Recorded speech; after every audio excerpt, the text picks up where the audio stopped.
Welcome back, GPS to God. We are glad that you are here with us. We are rocking and rolling straight through the book of Job. We are near the end, and man, it is picking up. So close. Climax, I think that's what they call it. Yeah. We're there. Yes. But first, we want to hear from you. You can reach us. You can email us, mailroom@gpstogod.com. That's also the website, gpstogod.com. You can send us a message on there. You can send us a message on Instagram. All kinds of cool stuff. We want to hear from you. We hope that you have been going through this Job study with us. And, man, get ready for the big finale because it is here. But, glad you're here. It's just the three of us tonight, Daniel Sanders, Stefano Patterson, Ryan Gautreaux. If this was a baseball game, I'd be through about the third inning. Nothing but strikeouts with our extra guest host. It's a busy time for families. It's a lot going on. A lot going on. I really don't want to count how many people said no, they couldn't be here tonight. And some said yes and then said no later. And, hey, stuff happens. But just the three amigos, and Ryan might have been scared earlier, but we're ready to face it. I really don't know what I'm scared about, but okay. Just being the three of us. Yeah, sure. No, we had sure. Our group text earlier, and I was letting the guys know it's just going to be us. Couldn't get anybody else, and made fun of Ryan a little bit. Stefano came What's in. new? What is new? Stefano said, "Hey, we don't need anybody else. We're good. The three of us. Absolutely. We love everybody. We do. We love everybody, but if it needs to be the three amigos, we can. Yeah, it's just us. Just us. And just so us. then I said, I knew Ryan was scared. I saw it in his face. Except I wasn't there. Took a little bit of offense to that. It's like, No, scared or what, dude? I ain't scared. Ain't scared. So there you go. Bring it. Behind the scenes. If you want to be part of our group text, send us a message. Yeah. We'll throw you in there. Let us know.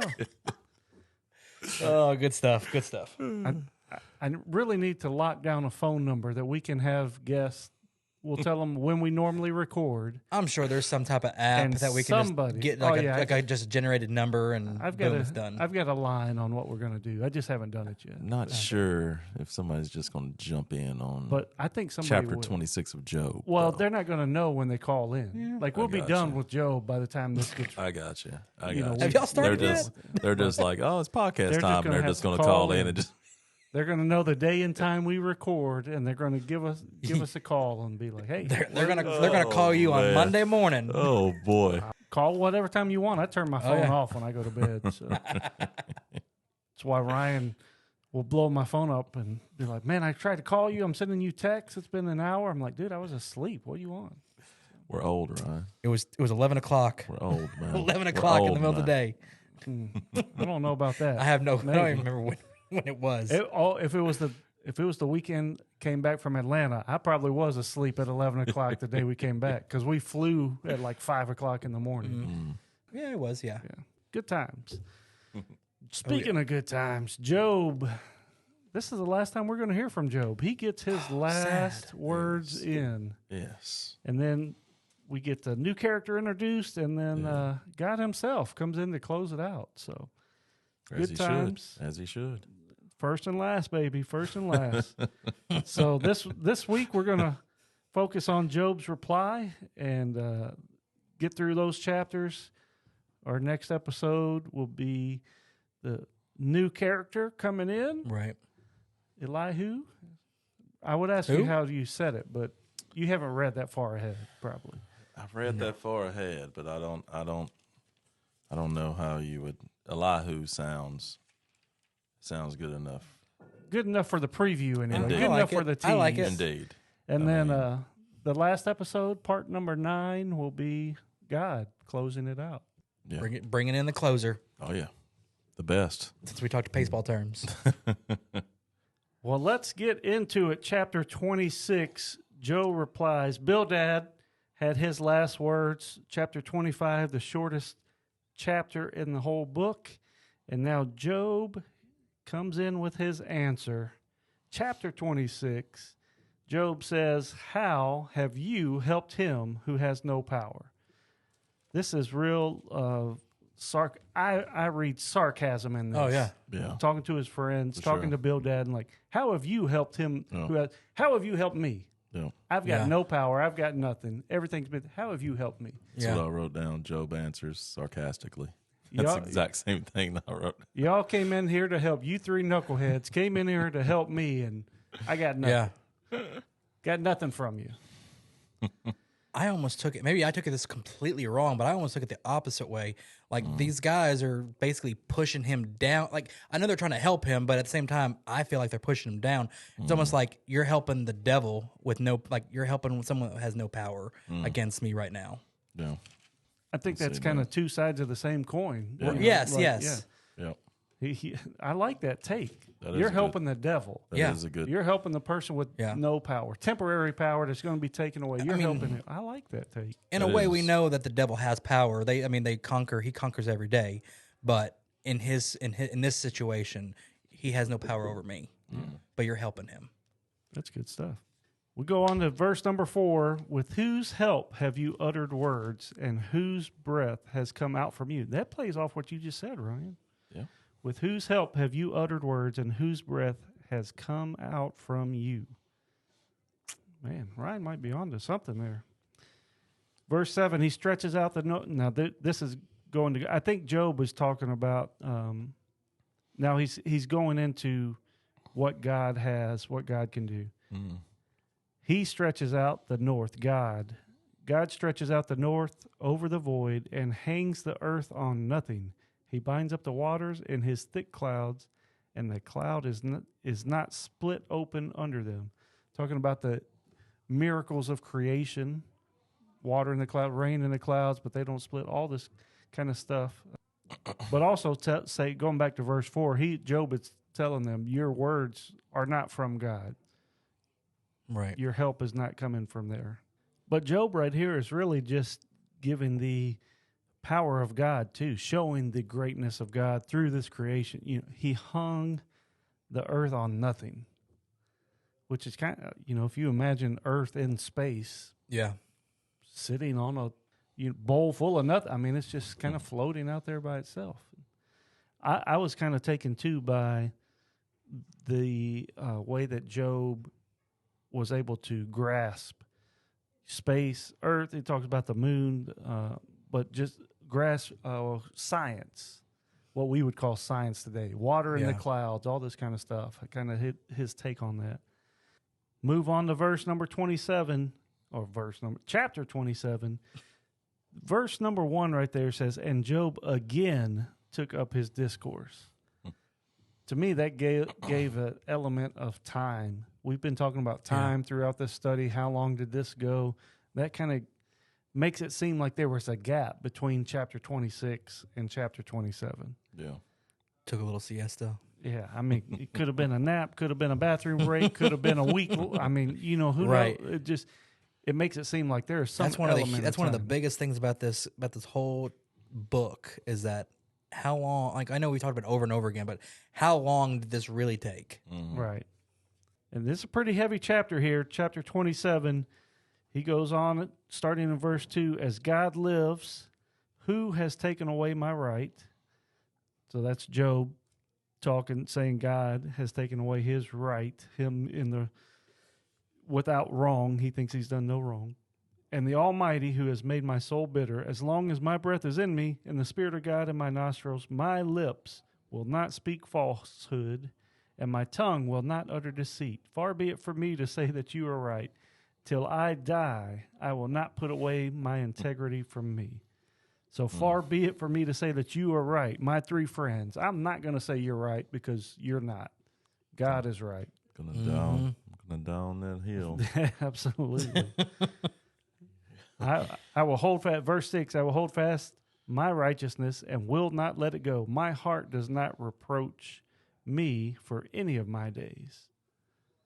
So, exactly what Fondo said. Yeah. I'm dying on this hill. You will not change my opinion. I know I'm following God. I have not done anything against God. He's still taking this action against me. Goes on a little bit. for a few verses and then skip on down to verse 11. This is Job speaking still. I will teach you concerning the hand of God. What is it with the Almighty? Or what is with the Almighty? I will not conceal. Behold, all of you have seen it yourselves. Why then have you become altogether vain? Calling out his friends, calling them out. for sure. Yeah. I'm going to show you God and his goodness, all his great things. But you've already seen it. Why are you guys acting this way? Why are you doing this? Why are you saying these words? You become vain. You love yourself, love what you're saying. Right. That's pretty pointed, pretty direct, right against his friends there. Yeah. For sure. And this is the last Job speaks in the book, in this context of going back and forth with his friends. And he's not holding back. He's coming real direct, real straight. And it's kind of like everything's boiled over. Right. Oh, It's yeah. like, I'm done. Here, we're going all the way. We're going to end this now. Your words are empty. I'm never going to believe them. You're wrong. You don't know what you're talking about. Just all of that over these next few chapters. Yep. Job goes on and he gives lots of examples here for the rest of chapter 27 to start chapter 28. Just, he's going at it, right? Like they've done, they've kind of used analogies and examples through all of their arguments with each other. But in chapter 28, verse number 9, Job comes back and now he's given examples of where is this coming from? Where is wisdom come from? So the wisdom you guys think you know, what you've been telling me, the wisdom I think I know, where does that come from? Chapter 28, verse 9, man puts his hand to the flinty rock and overturns mountains by the roots. Right before this, Job has been given examples of mining. So people digging tunnels, digging mines, looking for gems and gold and different things like that. And I thought that was I just thought it was a cool sentence. Man puts his hand to the flinty rock. So he's digging a shaft, right? They're mining for gold or whatever they're mining for, and overturns mountains by the roots. I just thought that was a cool sentence. Digging down under mountains, looking for veins of whatever ore they happen to be mining. But so he's given all these this example of, you mine for all these precious things, gold and, things that we think are valuable here on earth. But then verse 12, but where shall wisdom be found?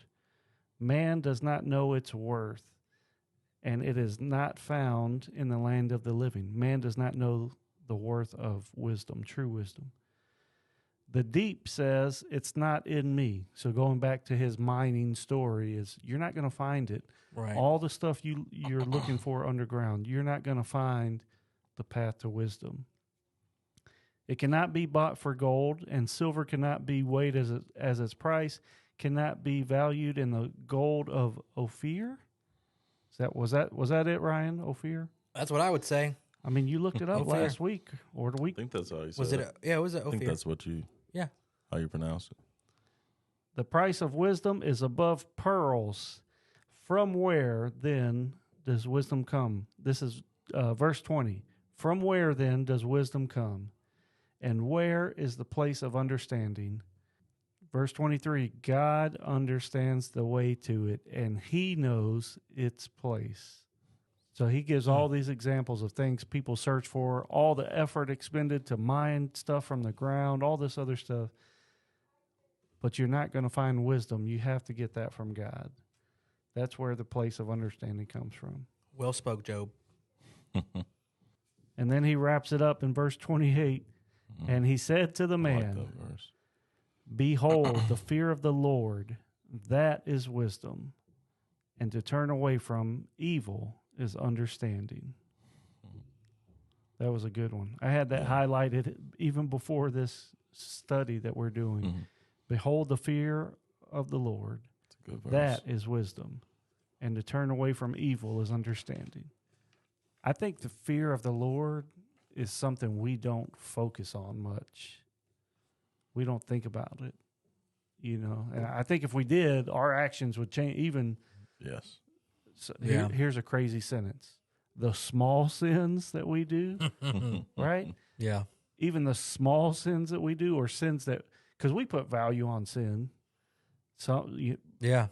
God, all sin is evil, but we put value on different crimes and different things. But I think if we feared the Lord, I think we would change our actions. Yeah. Which is probably why we don't think of it. Absolutely. A great lie by Satan, great deception by Satan. Sure. Don't worry about that, man. It's good. Yep. Yeah. It's all right. Not hurting anybody. He picks it back up again, Job does, chapter 29, and this goes back to chapter 27, and Job again took up his discourse. Right. So twice right there in his final spiel that he gives, it gives an allusion to time. And it's not the last one. We're about to hit another allusion of time right here. Verse number 2, chapter 29. Oh, this is Job speaking. Oh, that I were as in the months of old, as in the days when God watched over me. That makes it seem like this has been going on for months. Yeah. Yeah. Which we said one of the studies we looked at said this was maybe 2 years from the very start of the book of Job to the end. Right. It was maybe a 2-year period. This kind of gives credence to that argument that it is at least some months have gone by between his former life of being the biggest, best man in the East to having everything taken away from him. Yeah.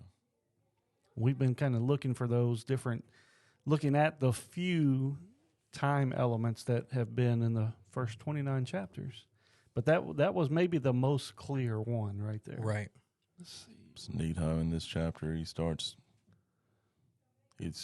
talking about back during that time when he was the greatest man in the East and all that, when he helped out the poor and when he would walk out and city officials stop talking and cover their mouths with their hands. Oh yeah, we're gonna dig a little deep. No, that's good. Skipped ahead. No, that's good stuff. It's neat that he starts talking about those back in the day. Yeah.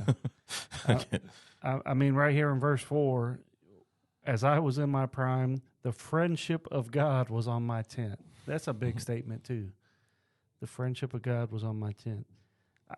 I think we can have different perspective of, do we want to have a poor attitude of whatever's going on that day or a good attitude and how we choose to see it. But I don't think this was poor perspective on Job. He was being as honest as he knew how of, God used to be close to me. We used to have, we had a friendship.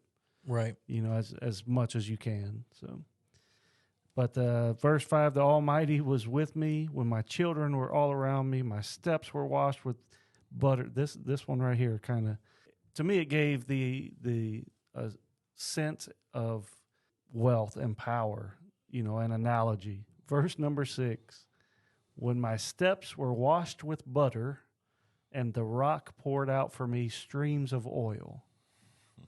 It's almost like a walking on rose petals kind of thing. But Yeah. I think walking on rose petals is a step below this. Yeah. My steps were washed with butter. Rock poured out streams of oil. I think maybe today, too, some of the nuance of this is lost because butter, oil, we just go to the store and buy Right. Yeah. 10-gallon jug special. of it. It's Right. nothing special. But back then, you know, Those to were make those were butter- valuable It's things. only fit for kings. yeah, to make butter, to make oil, like the process of that Yeah. was long. Those were their monetary thing, like right, Yeah. like that's what they. I mean, they traded. Yeah. Right. That was their money. And that was flavor, you know. Yeah. Like you didn't have a 100 spices in the cabinet. You go grab You didn't have that Cajun two-step. yeah. Go get some Sweet Baby Ray's barbecue and throw in there or something like that. Give me that Country Bob's. Cut your vibes. A1 Russell Mundy. Yeah, A1 in the purse over there for the Mundies. So I mean it was all that. But I think just for that to be as valuable as it was, and for him to say, "Man, my steps were washed with butter." Like I'm throwing this precious thing on the ground like it ain't nothing. Yeah. And oil is poured out in front of me. Well, that's kind of almost the same thing as like when you go to heaven, talk about walking the streets of gold. Right. It's not gonna. It won't be gold at that time to us because it's just another thing. It's not as like what we put to value. Right. Right. The young men, this is verse 8. The young men saw me and withdrew. The aged rose and stood. The princes refrained from talking and laid their hand on their mouth. The voice of the nobles was hushed. I mean, that just shows you the respect he got, right? It was a whole other level. In the people. I mean, he was above princes and nobles and everybody. You know, he was, I guess, A-list star doesn't even cover it. Like, doesn't even come close to it. But that's maybe a close analogy to what we see. Like, if Denzel Washington walks into a room, people notice. Yeah. Right? Yeah. Because he's well known, but they notice for a different reason. Yeah. And Job was noticed for a different reason than an actor or somebody like that we would notice today. Verse 21, men listened to me. I thought this was pretty heavy. Men listened to me and waited and kept silent for my counsel. After I spoke, they did not speak again, and my word dropped upon them. So that's that's pretty heavy, just how well respected he was. And if he said something, it was like, well, Job said it. Yeah. Nothing more to say. Yeah. And then you go back these however many chapters that his three friends have been there talking, and just everything he says, they want to refute and come back and be like, well, that ain't right, Job. Here's what you should be doing. But everybody else used to just go with what he said because he was the man. No, you're right on. I mean, I just reading through it, I just kind of envision it being kind of like if you're around, not getting political or anything, but like a president. Like if you're talking and then the president goes to say something, you're going to kind of be quiet and kind of cower down, and you're going to watch their every step and everything like that. So that's what I kind of envision, maybe. Yeah. I mean, just now reading that, it kind of makes me think about the whole situation of only his three friends are the really only ones that came to him. I mean, if you have all these people that respected him, why was it only those three people that really came to speak, to see on his behalf? Like, what, are you okay? Are you, like, what are you going through? Do you need anything? Yeah. I mean, that's all we hear, right? So that might have happened. But, I wonder if it was a situation where maybe they didn't feel worthy to come. I got you. And check That on makes them. sense. Like, who am I to check on somebody? If I'm down here, who am I to check on somebody? I guess. I don't know. That's just that makes sense. I think so know. too. Let's say the president. Let's go with that analogy again. If the president has some type of moral dilemma or loses his wife, loses his kid, whatever happens, gets everything taken away from him, like Job, who am I to go talk to the president? Right. He's not going to see me, even though he's, below me now in social status and everything. Right. He ain't going to listen to me. Right. Yeah. Right. Makes sense. Job finishes off chapter 29 here in verse 25. He's still talking about his prior status, what he used to be like. I chose their way. So still talking about people he would give advice to. I chose their way and sat as chief. And I lived like a king among his troops, like one who comforts mourners. He can't really get any. I was the king. Yeah. Treated as a king, treated as the end all be all among the people. I think that might be a little shot maybe at his friends too, saying that they were supposed to be comforting those that mourn. Yeah, I think going out to that's a good. I mean, because he starts just how he starts, like verse 30, he kind of. I'm sorry, chapter 30, how he begins that. Yeah, but shot. just the. If this has gone on for a long time, yeah, right, which we're kind of thinking it has, It's like, you guys don't remember who I was. Right. I was the president, dude. Right. I was the king. I was the man. Everybody stopped for me when I walked in the room. Yeah. Y'all forgot that. Whew, that takes a little backbone to throw that out there, too. Be like, I'm not trying to brag or nothing, but y'all remember when? Yes. But chapter 30 does roll around, and Job goes from reminiscing how things used to be to what they're like now. Little bit of difference. Slightly. Yeah. A little bit of difference. What's those documentaries like millionaires or people that win the lottery and then 6 months later they're broke? they got nothing. Yeah, it's kind of like that, only worse. Yes. Goes fast. Chapter 30, but now they laugh at me. Men who are younger than I, whose fathers I would have disdained to set with the dogs of my flock. I love it. I mean, just not holding back. No. I mean, dude, your dad couldn't even get past my I got dog. with my dogs. And now you talk bad to me? Man. And that he goes into lots of examples here of despair and depravity. Verse number 3, through want and hard hunger, they gnaw the dry ground by night in waste and desolation. He's given these examples of the people who look down on him. This is how they live. Right. Yeah. So it shows how far he's fallen. These people, got no food. They're, gnawing on the ground at night. They're driven out from human company. They live in the gullies. They dwell among the bushes. They live in holes in the earth. They're senseless and nameless. They've been whipped out of the land. And Job says, verse 9, and now I have become their song.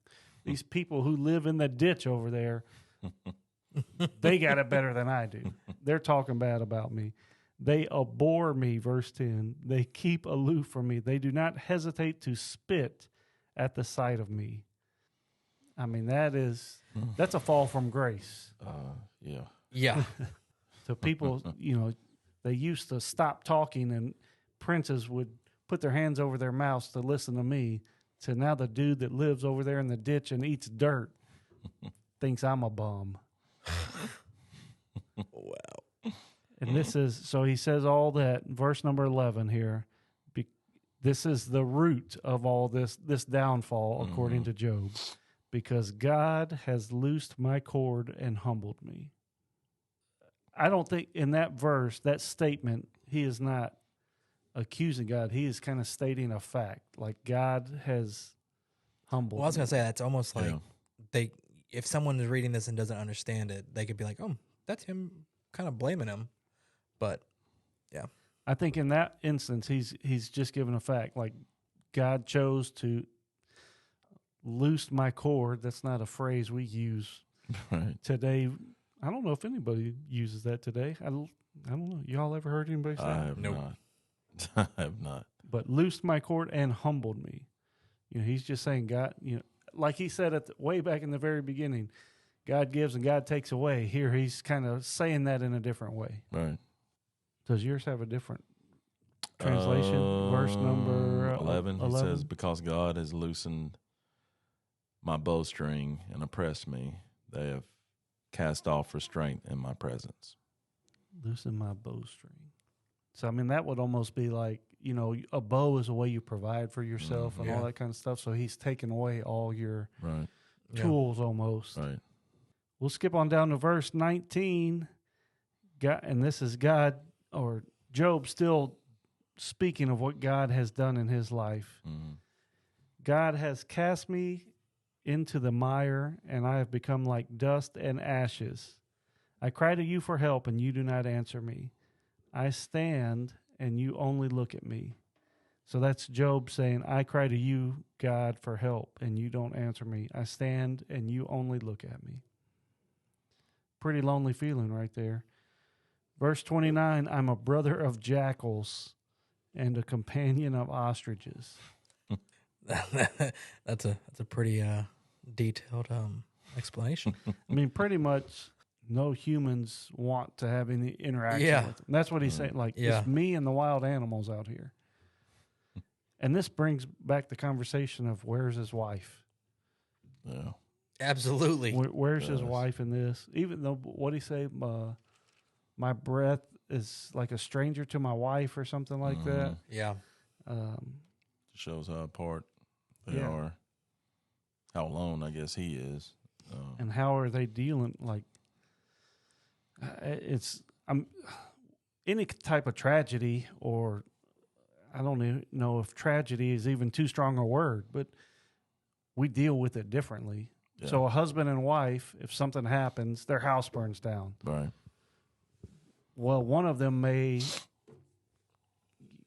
be sad and depressed and pull back from people. And the other one be like, hey, it's just stuff, we can get by it. Like, you're going to process it different and go through it different. Yeah.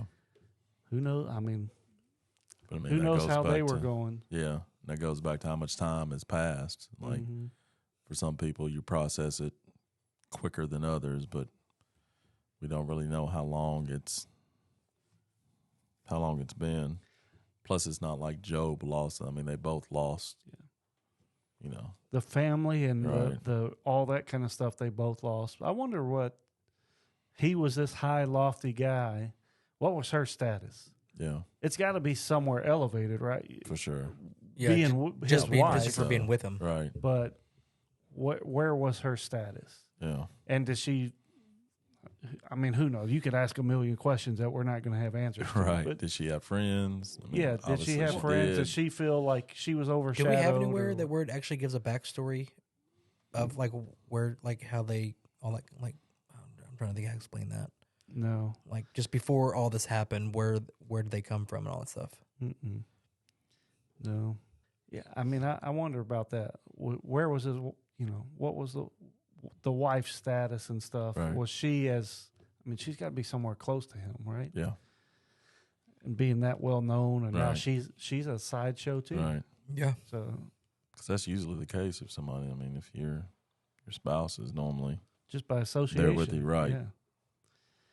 And is she harboring ill will towards Job? Because back in the beginning, she said, "Just curse God and die." Right. Like, is she blaming him for this? Right. Is there something Yeah. that she doesn't know, thinking that he did something Right. to deserve all this? Pretty heavy there. It is. Pretty stark turn. Great insight though to his backstory and how well respected he was. And Yes. Yeah. to how not respected he is today in this part of the story.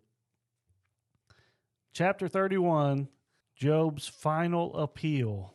This is it. This is the big finale for Job here as far as these long rebuttals and reminiscing chapters.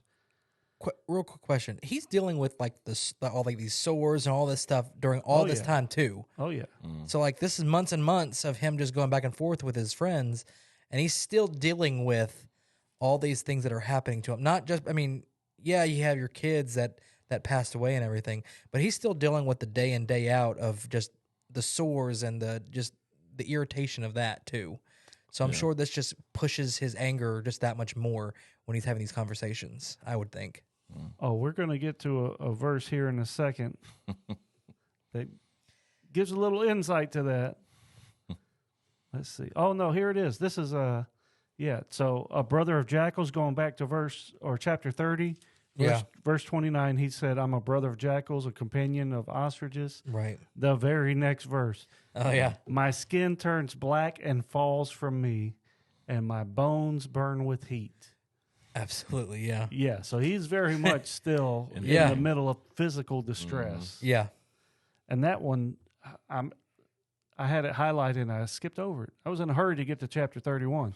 But, I mean, my skin turns black and falls. So all these sores he's had on him, scabbing, falling off, coming back, that kind of, like, that never-ending cycle. But then he said, my bones burn with heat. So, like, he is afflicted on the inside of his body, too. Yeah. I mean, you've heard... I mean, he's dealing with infection and stuff too. I mean, like you think about when you have an infection, you're it's hot to touch, that kind of stuff. I mean, he's trying to heal. And it's just, I'm here. Here I am. And you've heard people maybe who are battling cancer or something and taking treatments of different kind, and they're like, "Yeah, man, I'm hot on the inside. Yep. Like that my bones burn with heat. Like he is just afflicted outside and inside." Yeah. And I'm sure, given the status of what he once was, I mean, obviously there weren't any like Vanderbilt hospital, no prestigious hospitals around, but I mean, he probably got the best care. If something happened to him, he probably got the best care and never had to experience any kind of physical pain like this on his own, I guess. So now we'll move on to verse 31, chapter 31. Man, I've been making that mistake for 31 chapters. Chapter 31, verse number 3 is not calamity for the unrighteous and disaster for the workers of iniquity. Does not he see my ways and number my steps? So talking about God there, does not God see my ways and number my steps? Is not calamity for the unrighteous and disaster for workers of iniquity. So Job is going back to a previous argument there of, I'm righteous. I have not done anything, but all this bad stuff has still fallen upon me. Does not God see my ways, see what I'm doing? He knows my every step, but he's still letting this happen. And then Job he's kind of making a promise here, or not a promise, kind of say, he's going into, if I were to do this, then you can take whatever action you need to take. Absolutely, yeah. Right. Verse number 9, if my heart has been enticed towards a woman, we're going to skip around a bunch here.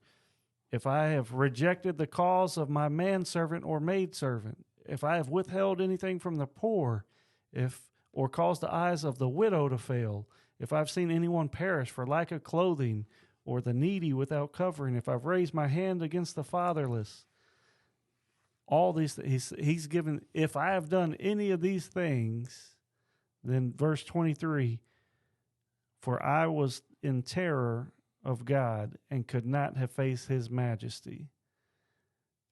He's kind of saying, if I have done any of these things, yeah, I'm guilty. Yep.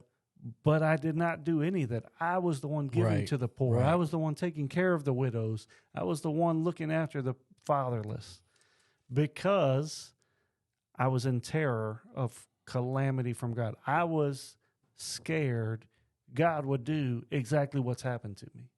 Take everything away, and now he and I don't have the relationship that we once had. Right. That's pretty, I mean, last stand, he's like, look, throwing it all out there. Right. I haven't done any of this. I was scared of God then. I'm scared of God now. I don't want this. I want to be with him. I want to have that relationship with him. Absolutely. He continues on, verse 25. If I rejoiced because my wealth was abundant, or if I was, this is kind of what they call it, like taking a naturalistic view here. Verse 26, 27. If I looked at the sun or the moon and my heart had secretly been enticed. So that is, things of nature, things that God created, pulling me away from God. Now I'm going to go worshiping those things. Worship creation instead of the creator. Yeah.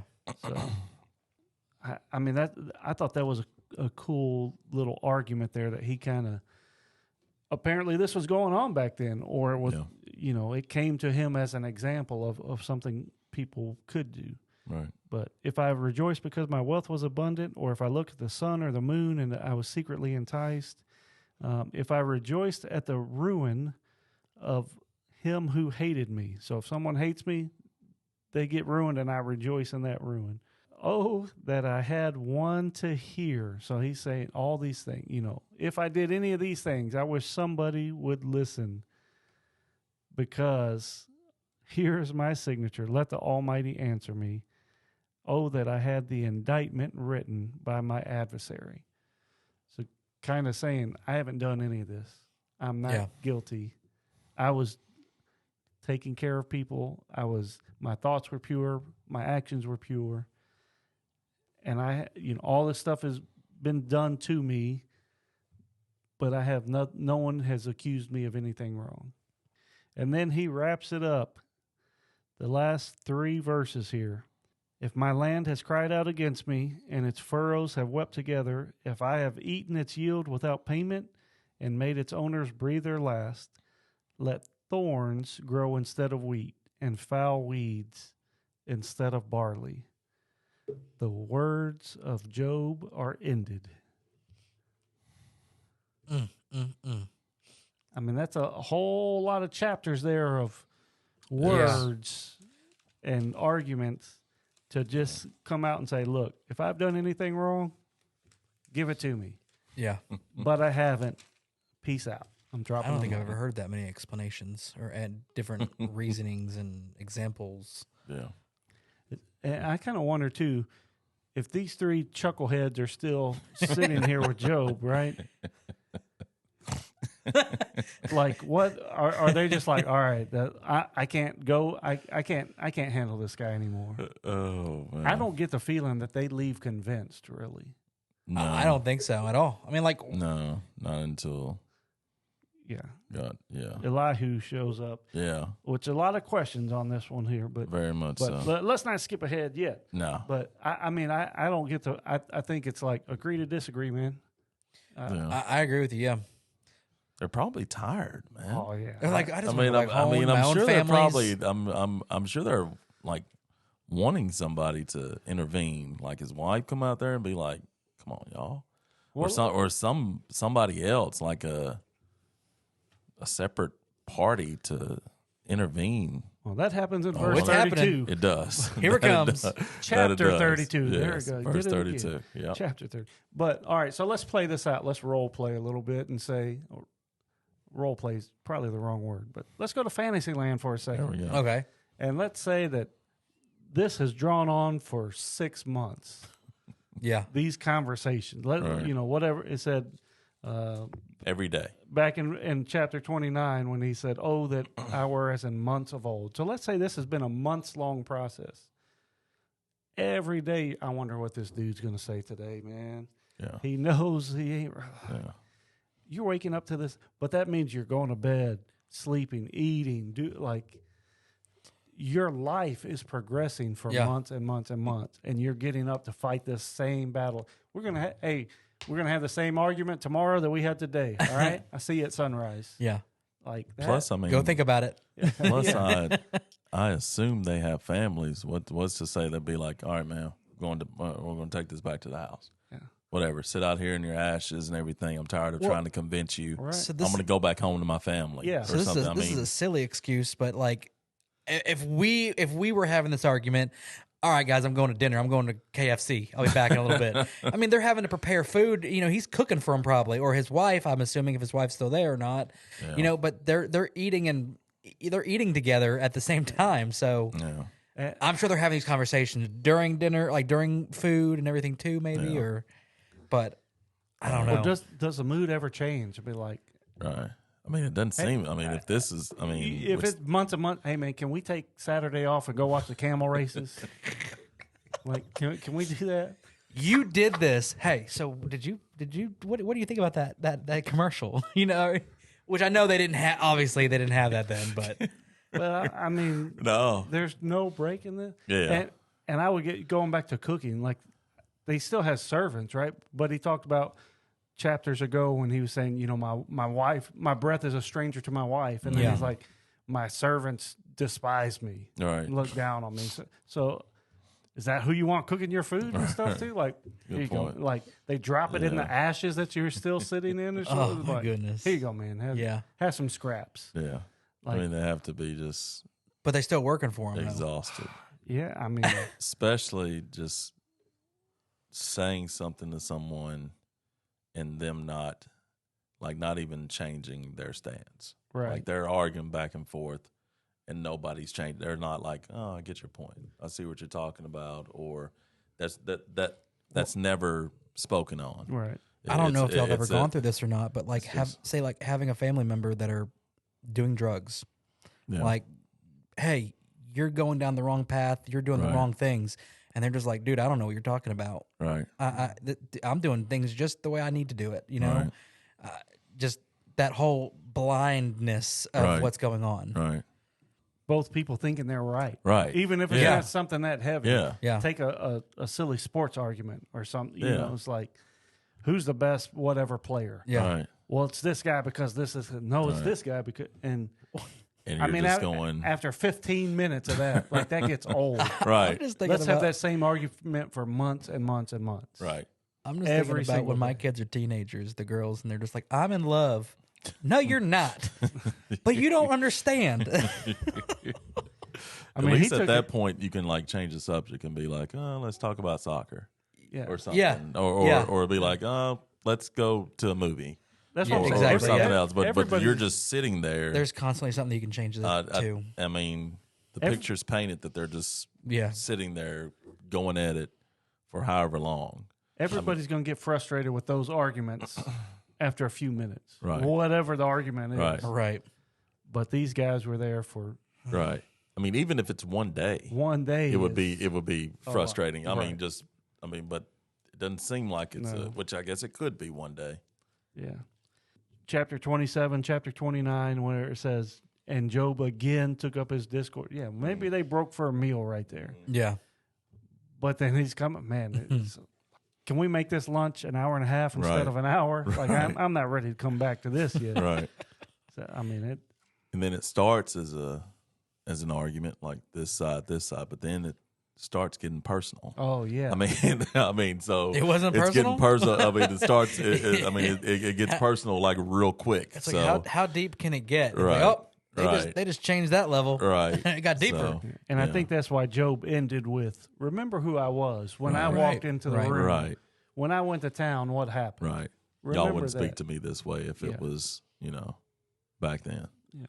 Well, that's we told you climax of the story, and guess what? We're still on the way up because we are. Whew, yeah. Next episode, next week, we do have a new character that comes in, and I'm going to tell you right now, I have a lot of questions on this here. We're going to spend some time on before he even begins. We're going to spend some time. We can't connect the dots, but.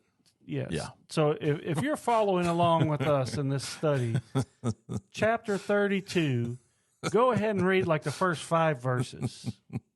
Just read the first 5 verses and see if you come up with any questions, because I got some. I got some. And I don't know how long we'll spend on that. Do that, and send your questions in. I'm sure they'll match up with what Daniel has. Yeah, I don't know how long those first 5 verses we'll talk about it, but I got some questions. Yeah, it's going to take a little bit. We're going to take a minute or two. It's going to take a while for us to unpack. Well, whoever sits over here can answer them for you, right? Yeah, maybe. But next episode will be our next to last episode in the Job study. We're going to go for a few chapters there, Elihu and what he says, and dig through that, and then we're going to cap it off with God. God's going to come in and be like, all right, let's the lead role. Let's work all this out real quick, like set some people straight. So it only took you 30-something chapters, 40-something chapters. A day is like 1,000 years, and 1,000 years is like a day in the presence of the Lord. So, absolutely. There you go. We hope this has been fun for us. It's been challenging and lots of questions, and we've learned a little bit, and still have some more stuff that we may never know. But we hope you are getting as much out of it as we are, and glad you're going on this ride with us. As I hope y'all keep tagging along with us. Oh yeah. We're going to close tonight out with a Bible verse, just like we do every week. So I'm coming from Job 28, verse 28. And God said to man, behold, the fear of the Lord, that is wisdom, and to turn away from evil is understanding. So if you're following God, don't let any 3 knucklehead friends change your mind. Yeah. But if you're not, maybe, listen up. But, just come listen to us 3 knuckleheads. Yeah. But thanks for going on this ride with us. 2 more episodes to go, and then we'll start something new. We don't know what that is yet, but got some fun things coming your way shortly. Yep. Just check us back. Check us out again next week. Come on back. Check us out again. We love you. God loves you more. We'll see you next week. We hope you're enjoying GPS to God. Rate, review, and subscribe across every platform you use. Help us spread the word by telling your friends and family to watch, listen, and subscribe.